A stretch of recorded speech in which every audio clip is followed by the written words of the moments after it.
which we have called Shapers of Western Civilization. Many of your children were in the fourth grade program, and they participated in the theme of all things Greek. And so Greek culture being foundational for our society, it's a natural progression to then examine Rome and the influences that ancient Rome had and have on modern times. We look at the innovations that were developed at that time. For example, concrete, certain engineering principles. In architecture, they took the classical model that the Greeks developed and they introduced the dome. It was weight bearing. There are governmental structures. We went from a direct democracy in ancient Greece to a representative democracy, a republic. And in that republic phase of Rome, they developed a structure. We are now comparing and contrasting the US government structure and the issues that the government addresses with us, for us, with that of the Roman government. We look at Roman society. What did children do? What was the role of women? What was the role of men? A citizen versus a slave, the pluses and the minuses. Rome was a kingdom for 200 years. It then became a republic, and I'm estimating 500 years, and then it became an empire. And where they will learn the names of certain key leaders, right? We will reenact the death of Julius Caesar. We have a short play, go outside, and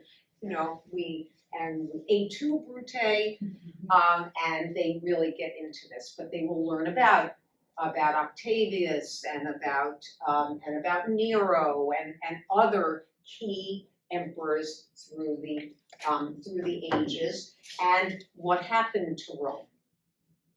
We will have them write a report and or do a project on an aspect of Roman innovation. So they might be very interested in the Roman military, because the Roman military formations influenced our current ones. They might want to, we've had kids study the development of the fire department, the vigiles, the calendar and festivals, certain customs like wearing a ring and carrying a bride over the threshold. Then there were the festivals like Saturnalia. Someone might want to study that. Maybe it's the aqueducts or sewer systems, the baths. So there's lots of choice implicit in their exploration of a topic. And we guide them through these long-term research projects, and then they share their information, and it's a way of really connecting them to the material. Very engaging. And so, without spending too much time on Rome, because we could do Rome for the entire year, it's just so seminal. But then Diocletian splits the empire into East and West. Western Rome loses influence, and the children start understanding that Rome was founded as a city. And why was it founded there? We look at a topographical map. Why would you found a city there, right? So they start thinking about defense and about the water for trade, as well as the arable farmland. And then it becomes a republic and an empire, and they see how it expands into Africa and up to Britain, and then it starts losing its influence, and the emergence of the Eastern Roman Empire, or what we refer to as the Byzantine Empire. And then they start getting to know Constantine and his vision. We weave in a lot of primary source material into the 5th grade. So they are taking snippets of it. For your information, Fordham University has the Ancient Source Book, and it happens to be a fabulous resource to us to find what did that historian say. We studied Pompeii and the destruction that took place. What did Pliny the Younger say? Instead of reading a secondhand historical account. So then we have Constantine, and he builds Constantinople. Why would you put it there? It's a strategic location. They start understanding the interplay between land and then human development, and what goes on there, how they built this incredible modern city. And now we have the influence of the Greeks takes over again. And then Justinian and Theodora and what they did, and they start learning about the Nika revolt. And Nika means victory, and anybody wearing a Nike or a Nike sneaker. So we start connecting those words to what happened historically. And again, I'll swing back. We look at Latin roots. In 4th grade, we're looking at the Greek language and how influential it is to English. Well, Latin is important. And we say to them, you don't have to be a major in Latin, in classics in order to learn Latin. If you're going to study the sciences, every plant and animal has a Latin name, right? So we try to connect that studying this now should be restudied and re-examined as they get older, but we're giving them an age-appropriate, engaging, interactive way to approach very sophisticated material. And we're really mindful of these thinking skills. These, I could extrapolate and go into detail on each of these because there are subset skills to these titles. But we approach this in an engaging way, and they really get excited about what you're doing in the program. And then we leave the East and we go to a little bit about Charlemagne and the Holy Roman Empire, and how we then have he develops trial by jury instead of trial by ordeal. Let's not, if you stole something, let's not scold your hand. Let's have people discuss this. It then becomes the precursor to the Magna Carta, which then is a precursor to the US Constitution. And so we do a little bit on him and his influence. They might interview him. How would you conduct an interview with someone who's a head of state? What kinds of questions are you going to ask to get 10 minutes with them? Are you going to ask them what they eat for breakfast? Probably not. So formulating open-ended questions is as important for them to develop a skill set in as answering our open-ended questions that we pose to them. And we sit around seminar style, and we have open-ended discussions, and we try to pose things that sometimes the material is ambiguous. What if this source says X and this source says Y? What do you do? Right? You all know, they don't know, but we're taking them along on this academic journey a little earlier than some other children because they are intellectually ready for it. We then travel north to the Vikings. So it's the same time period as Charlemagne, but those Norsemen, what were they doing? What were their customs? They learned Futhark, the Viking, the Old Norse or alphabet, and how to write. The words that we've gotten from Old Norse, like berserk, because they would take a berserker along on their voyages, bug and dirt, lots and lots of words. And they start understanding that English is a salad bowl with lots of influences. The Vikings had their own sagas. They were not just raiders, and we do look at the very important raid in Lindisfarne, where they raided a monastery. Why raid a monastery? And then they're starting to think about it. And again, we're looking at maps, we're looking at primary sources, we're getting them to think beyond finding one reason for something. Sometimes there's multiple causation. And then they were traders. What did they trade for? We show them artifacts. I mean, I don't have the physical ones, but a lot of times online you find a ring and it's got it's got a certain stone in it, but it's got silver, and yet it's got Arabic writing. What is it saying? How could they possibly have this up there? Who might have had this ring? And so then they start understanding that there was a lot of travel. It's not just now where we get on planes. People traveled, people traded. And there were Viking settlements that started sprouting up, obviously in what's modern Great Britain, as well as in North America. And some of those explorers, we take them on a simulated Viking voyage. What would you take? Who would you take? Which route would you take? Think about the sea, think about the materials you have, the length of time it's going to take. What weight can you bring on the boat? So there's always variables that you can change up in order to create an engaging problem. But they have a knowledge base. They're not just doing this as like, oh, this is a fun activity. It's grounded in the content and the skills. So then, much like with Rome, they then get to choose an aspect of Viking society, culture, because then there are, innovation, and study that. And we try to, if they studied the military the first time, we try to guide them. I mean, I'm not going to have a fight with anybody, but you try to guide them to maybe study something else. Go out of your comfort zone, right? And so they will be doing those reports and projects, again, reinforcing research skills, how not to just copy or paraphrase what is plagiarism, we address that, okay?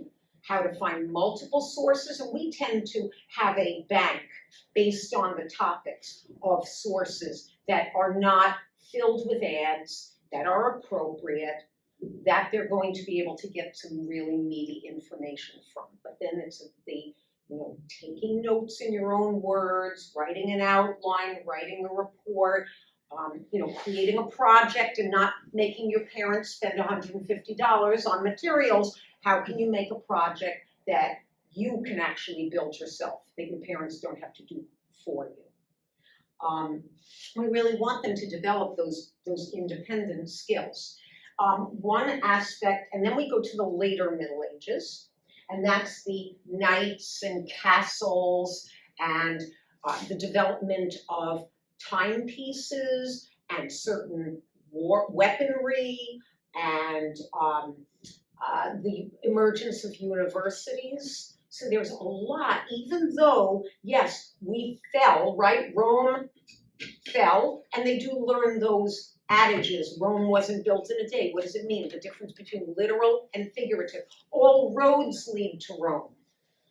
When in Rome, do as the Romans. But again, we're then going on, but the Middle Ages had a lot of vibrancy to it, even though it was beset by plague and the wars and conflicts. We don't deal with the Crusades. They can deal with that in a different curriculum. We touch upon the early Renaissance. For example, Johannes Gutenberg and the printing press. That was seminal. How did they make books before then? We show them, right, how the process of taking parchment and making a bound book, and maybe illuminating that manuscript. So one activity that I did with them last year is they took their initial, usually like the first page of the book has a big gilded initial. Take your initial. What images might you want to embed? What style do you want to do this? So again, it's making it a little more personal. We hope to go back to field trips this year. One of the very fun things to do in IDEA in 5th grade has been historically to visit the cloisters, which is part of the Metropolitan Museum of Art. For those of you who haven't gone, it is a fabulous place. It's in northern Manhattan on the cliffs amid Fort Tryon Park, and we take a bus there. We are hoping to go in late May because then the herb garden is in bloom. You overlook the Hudson River, you see the Palisades. We do a guided tour with docents. And then we split into smaller groups, maybe to see some antiquities.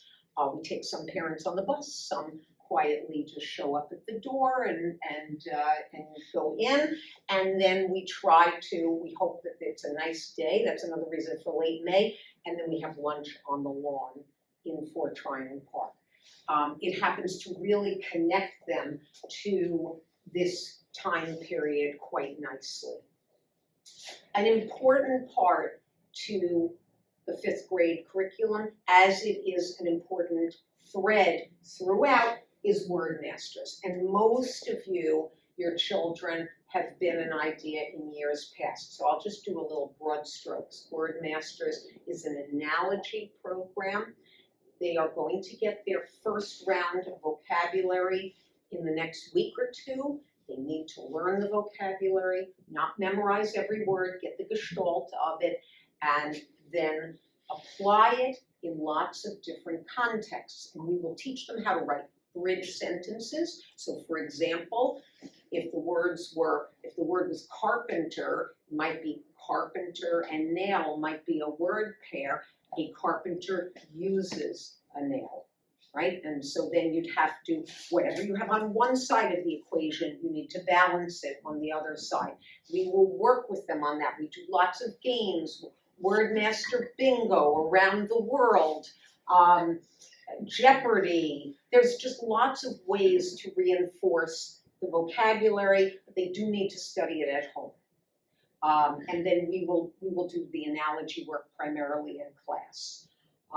And there are 3 challenges, December, February, and April. The words will be posted on their Google Classroom, as are assignments. And if your child is somebody who's a little discombobulated, you can always sign into the classroom as them and you will get their view because a parent view is different. And you'll see, but when we assign something that's longer term, we will let you know so that then they can learn time management and how to work backwards so that they are not, staying up until midnight the night before something's due and having a stress attack. So working on those skills is important. Another feature to 5th grade is that we do an elementary quiz bowl. And quiz bowl is a very popular club, and particularly among IDEA students, but not exclusive to them, at Middlesex. They meet sometimes before school and after school. They have been national champions. They are usually regional champions. They travel for tournaments. We host tournaments at Middlesex. Mrs. Matera is an ongoing coach. I'm an occasional Saturday come in and I'm a reader for competitions. So then what happens is this was maybe 8 or 9 years ago, Mr. Romeo and I and Mrs. Martin started talking about, could we give them a taste of Quiz Bowl? So we open it up to every 5th grader. We go around and we advertise it, and then kids form teams. We help them if they can't form their own team of 3 or 4. And then after school one day, early June, we come together and spend, say, 3 hours. They have a little pizza dinner and they compete. They're sitting there with buzzers and answering lots of questions. And this gives them a feel for would they want to do this in middle school. And I have to tell you, it has changed some of our children's lives. Kids who haven't had friends because maybe some kids do play sports and do Quiz Bowl, but there are some kids where they don't have a team experience prior to this. And maybe they have a friend here or there or not. And this has introduced them, 6th, 7th, and 8th graders interacting all with each other. That's not going to happen in their classes, but it happens in Quiz Bowl. So we've really encouraged lots and lots of kids to participate, and it's a pleasure to see. We try very hard not just to acknowledge their intellectual strengths, but to understand that they are sometimes a little bit imbalanced. Maybe there's a social immaturity, or maybe an anxiety or a sense of perfectionism. We really try to address that. How do you handle a situation among peers? Sometimes they just want to talk about these things, and we are a forum for those situations. We're just acutely aware of what are typical gifted behaviors and try to really help them as they go through the grades. I'm trying to think, is there anything, communication. So we have these coffees. This is one way to get to know our program. But we also mid-year we'll schedule conferences with all of you. We don't cancel our classes in January to do this, but we will send out an email and a sign up, and then we will have you pick a time to come in and have a conversation about how your child's doing. If there's a situation that arises sooner, or something in your life that we might not know about is occurring, please get in touch with us. We really want to know, and we want to be helpful and supportive. So the best way to reach all of us is email, because we're all in multiple buildings and we don't want to miss a phone call.